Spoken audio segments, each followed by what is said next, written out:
Hello दोस्तों, कैसे हैं आप सब। मैं जोनी सैनी आपका स्वागत करता हूं आपके अपने YouTube channel new thought coaching पर। आज हम देखने वाले हैं कक्षा 10 में आपकी त्रिकोणमिति समाप्त हो चुकी है। यदि आपने त्रिकोणमिति की वीडियो को मिस कर दिया है तो प्लेलिस्ट में जाकर आप देख सकते हो। आज हम स्टार्ट करेंगे, ये आपका चैप्टर चलेगा ऊंचाई दूरी, और ऊंचाई दूरी का मोस्ट इंपॉर्टेंट क्वेश्चन लेने वाले हैं। पहला ही क्वेश्चन होगा आपके वीडियो में, ये है क्वेश्चन। मैं क्वेश्चन को पढ़ रहा हूँ, देखेंगे एक बार। क्वेश्चन है आपका, क्वेश्चन नंबर 2 है, पेज नंबर आपका 225 पर। ये लिखा है कि आंधी आने से एक पेड़ टूट जाता है और टूटा हुआ भाग इस तरह मुड़ जाता है कि पेड़ का शिखर जमीन को छूने लगता है और उसके साथ 30 अंश का कोण बनाता है। पेड़ के पाद बिंदु की दूरी जहाँ से पेड़ का शिखर ज़मीन को छूता है कितने अंश की है भाई? 8 मीटर है। पेड़ की ऊंचाई ज्ञात करें। देखेंगे इसी क्वेश्चन को लैंग्वेज के आधार पर। देखो क्या कह रहा है आपसे। वो कह रहा है कि एक वृक्ष है और ये ज़मीन पर खड़ा हुआ है। सीधी बात है, वृक्ष ज़मीन पर ही खड़ा होगा। लेकिन इस वृक्ष को आंधी आने के कारण, अगर मैं पूछूं कि वृक्ष यहाँ से लेकर यहाँ तक है, आंधी आने के कारण टूट जाता है। वृक्ष की अगर टोटल लंबाई पूछी जाएगी तो यहाँ से यहाँ तक होगी ना, लेकिन आंधी आने के कारण ये वृक्ष टूट जाता है, टूट गया लगभग यहाँ से यहाँ तक वो टूट जाता है। और टूटने के बाद वो इस प्रकार गिरता है कि यहाँ पर तो अब भी चिपका हुआ है, लेकिन वो उसका जो शिखर है वो कहाँ पे टच करने लगता है? ज़मीन को टच करने लगता है। ये बात आपको कह रखी, ठीक है। ज़मीन को टच करने लगता है। और इसके पेड़ के पाद बिंदु से जो वहाँ तक की जो दूरी है ना, वो कितनी दूरी है भाई? 8 मीटर है। कितनी दूरी है भाई? 8 मीटर है फाइनल। और जो बनने वाला कोण है वो कितने अंश का है? 30 अंश का है। जो यहाँ से जो बनने वाला कोण है, एंगल जो कोण है वो कितने अंश का है? 30 अंश का है। आपसे क्वेश्चन किया गया कि पेड़ की लंबाई ज्ञात करें। अगर यहाँ पर आप ट्रायंगल बनाते हो, नाम लिखते हो, तो ये होगा ए, ये क्या होगा बी, और ये क्या होगा आपका सी। अगर मैं आपसे पूछूं कि त्रिभुज में ये बताए पेड़ की लंबाई कितनी है, बी सी या ए सी? दोनों होगी। बिल्कुल सही बात। क्यों होगी? क्योंकि जो पेड़ था वो पेड़ तो वृक्ष तो पूरा ही था ना। वृक्ष टूट कर नीचे गिर गया, लेकिन ये वृक्ष का ही तो भाग है, ये टूटा हुआ भाग है। इसका मतलब ये भी तो लंबाई पेड़ की है और ये भी लंबाई पेड़ की है। तो जब हमारे से पूछा गया कि वृक्ष की लंबाई ज्ञात करें, अर्थात हमें क्या मान निकालना है? हमें लंब भी ज्ञात करना है और उसका कर्ण भी ज्ञात करना है। जो कर्ण आएगा और जो लंब आएगा, इन दोनों को जोड़ देंगे। जोड़ने के बाद जो आएगा आपका, वो पेड़ की एक्चुअली लंबाई आएगी। बात समझ में आई हुई? जो यहाँ पे आया, मान के चलो आपने लंब इसका निकाला, लंब निकल के आ गया 6 मीटर, और जो इसका कर्ण निकाला वो निकल के आ गया 10 मीटर। तो पेड़ की वृक्ष की लंबाई कितनी हो जाएगी भाई? 10 और 6 16। लास्ट में हम जोड़ के लिख देंगे। फाइनल बात समझ में आ गई। अब ये क्या होगा भाई आपका? मान लिया ये कितनी होगी? h। कितनी होगी? h। और ये कितनी मान लिया आपने? x। ठीक है। तो माना वृक्ष की कुल लंबाई कितनी होगी भाई? h प्लस x होगी, क्योंकि दोनों को जोड़ने पर जो लंबाई प्राप्त होगी वही पेड़ की क्या होगी? एक्चुअली लंबाई होगी। मैं आपको फिर से बता दूं, ये क्वेश्चन इतना इंपॉर्टेंट है कि हर बार ये क्वेश्चन में आता है, सॉरी एग्जाम में आता है। और यदि ये क्वेश्चन आया तो लॉन्ग क्वेश्चन में आएगा, 7 नंबर का आपको ये क्वेश्चन देखने को मिलेगा। तो थोड़ा ध्यान से देखेंगे। वृक्ष की लंबाई कितनी होगी? ये प्लस ये होगी, h प्लस कितनी होगी? x होगी। तो ये हमें निकालना है, ठीक है। होगी आगे हम लेंगे समकोण त्रिभुज। कौन सा त्रिभुज भाई? ए बी सी में आपको दे रखा है आधार, आपको निकालना है लंब। क्या निकालना है? लंब। दे क्या रखा है? आधार। लंब और आधार में क्या संबंध होता है? tan का। तो हम लिखने वाले हैं tan, त्रिभुज ए बी सी में क्या लिखने वाले हैं? tan थीटा बराबर क्या होता है? लंब बटे आधार। फाइनल है। tan जो का तो रहेगा, थीटा का मान कितना है भाई? कितना है? तो लिखा 30 आपने। लंब कितना है आपका? h। लंब कितना मान रखा है? h। तो ये रहा h। और आधार कितना है आपका? 8। फाइनल हो गया। आगे चलिए, tan 30 का मान कितना होता है? 1/√3 होता है बराबर h और बटे कितना रहेगा 8। ये भाग में है, यहाँ पे गुना जाएगी, इसकी गुना कहाँ पे आएगी, यहाँ पे क्या आ जाएगा h गुना कितना आएगा √3 बराबर क्या होगा 1 गुना कितना होगा 8। ये गुना में है क्या में जाएगा भाग में, तो यहाँ पे जो निकलने वाला है h बराबर क्या आएगा 8 और बटे कितना होगा √3। आपने जाना था √3 कभी अपोन में नहीं छोड़ते, क्या करोगे आप इसको √3 से ही नीचे गुना करोगे और √3 से ही ऊपर गुना करोगे। ठीक होगी बात। आगे चले, h बराबर क्या होगा 8√3 हो जाएगा, बटे में कितना रहेगा 3 रहेगा। 8 जो है 3 से नहीं कटता, तो आप इतना ही आंसर छोड़ दीजिए। ये किसका मान आ चुका है h का, क्या का मान आ गया ये h का। ठीक है, आगे चलेंगे। अभी हमें किसका मान ज्ञात करना है x का। हमें क्या दे रखा है आधार दे रखा है। अगर हमें आधार दे रखा है, कर्ण आपको ज्ञात करना है, तो किसका फॉर्मूला लगाओगे कोस का, क्योंकि हमें आधार दे रखा है, किसका निकालना है मान कर्ण का। आधार बटे कर्ण किस में होता है कोस में होता है। तो हम लिखने वाले हैं त्रिभुज समकोण त्रिभुज। समकोण त्रिभुज कौन सा भाई ABC में क्या आएगा कोस थीटा बराबर क्या होगा भाई आपका आधार बटे कर्ण, क्योंकि कोस थीटा किसके बराबर होता है आधार बटे कर्ण के। अब कोस जो का तो रहेगा बबलू, थीटा का मान कितना है भाई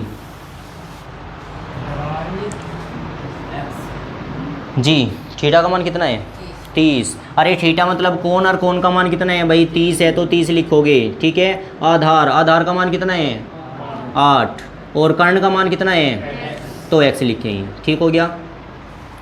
tan 30 का मान कितना होता है, सॉरी sin 30, कोस 30 का मान रखना है यहाँ पे। कोस 30 का मान कितना होता है √3/2। कोस 30 का मान होता है √3/2 और यहाँ पे हो गया 8 और बटे क्या होगा x।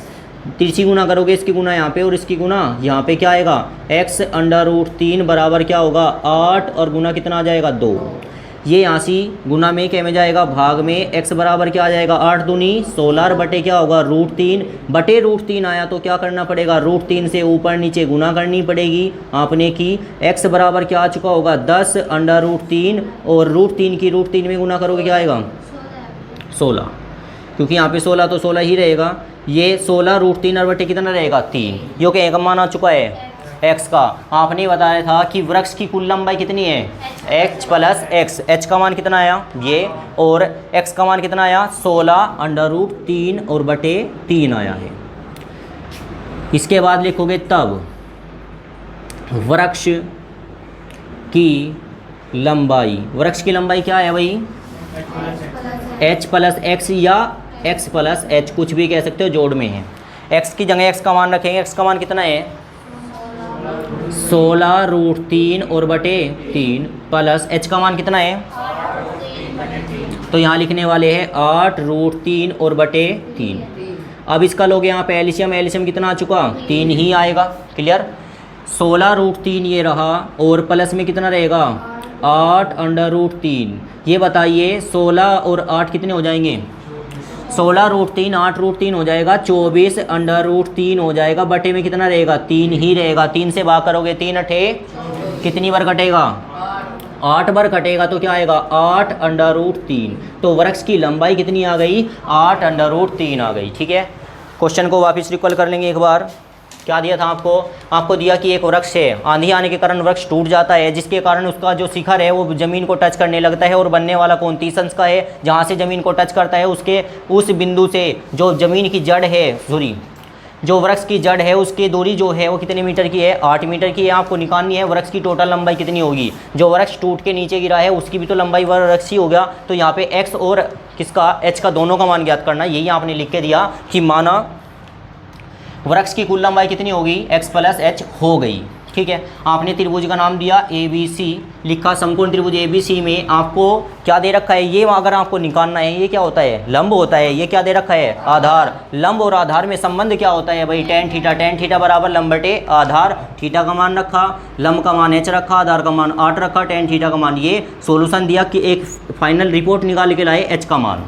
ठीक है, ऐसे ही दोबारा फिर चलना पड़ेगा, क्योंकि अब की बार क्वेश्चन में हमें किसका मान भी निकालना है x का मान भी निकालना है। ठीक है, दोबारा लेंगे पुनः समकोण त्रिभुज ABC में वापिस, क्योंकि x का मान निकालना है। दे क्या रखा है आपको, आधार दे रखा है, तो आप क्या लगाओगे, कोस थीटा बराबर आधार बटे कर्ण, क्योंकि कर्ण आपको निकालना है। ठीक है, अब कोस थीटा, थीटा के स्थान पे 30 ही रहेगा, आधार आपको फिर वापस 8 ही रहेगा, लेकिन कर्ण के स्थान पे कितना आ जाएगा, x। आपने कैलकुलेशन की लास्ट में, फिर फाइनल रिपोर्ट क्या निकाल लिया, x का मान। आपने पहले ही लिख रखा था कि वृक्ष की कुल लंबाई कितनी है, h प्लस x है। आपने लिखा वृक्ष की लंबाई x प्लस h, x के स्थान पर x का मान और h के स्थान पर h का मान। अब रखने के बाद में आपने इसका एलसीएम लिया, एलसीएम लेने के बाद अगर यहाँ से कट जाता है तो अच्छी बात है, नहीं कटेगा तो भी आपका आंसर यही कहलाएगा। ठीक है,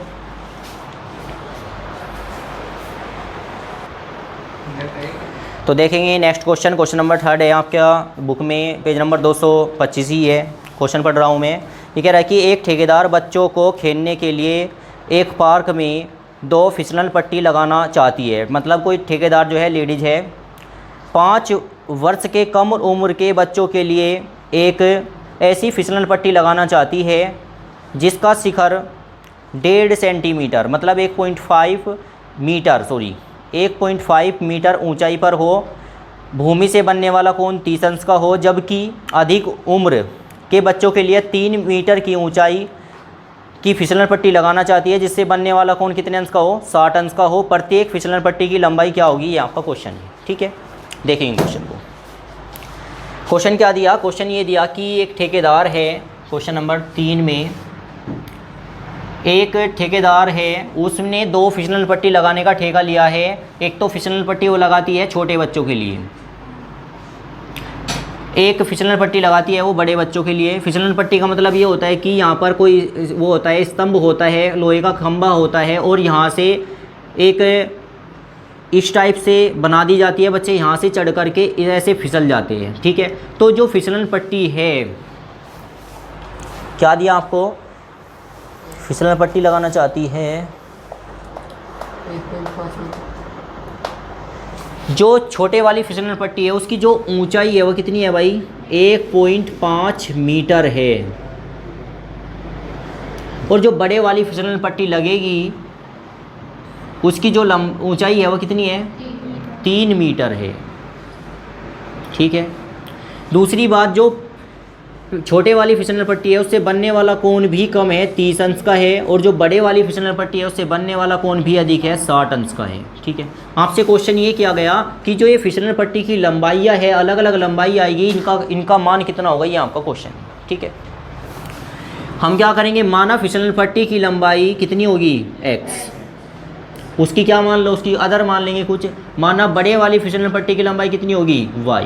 ठीक है, एक क्वेश्चन मैं कर लूँगा, एक आप कर लोगे। इसका नाम दे दोगे त्रिभुज ABC, उसका कुछ अदर नाम ले लो, PQR। ठीक है, तो माना छोटी फिसलन पट्टी की लंबाई कितनी मान ली भाई, x मीटर, वे बड़ी फिसलन पट्टी की लंबाई कितनी मान ली, y मीटर। ठीक है, तो देखेंगे यहाँ पे कौन सा त्रिभुज लोगे आप, छोटे वाला क्या लेंगे, समकोण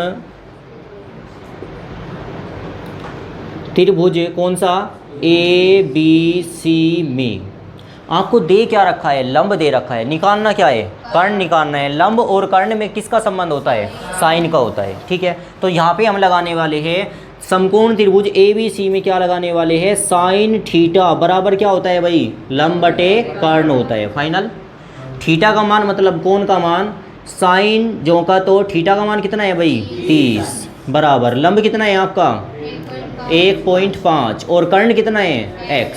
ठीक हो गया यहाँ तक, आगे चलिए।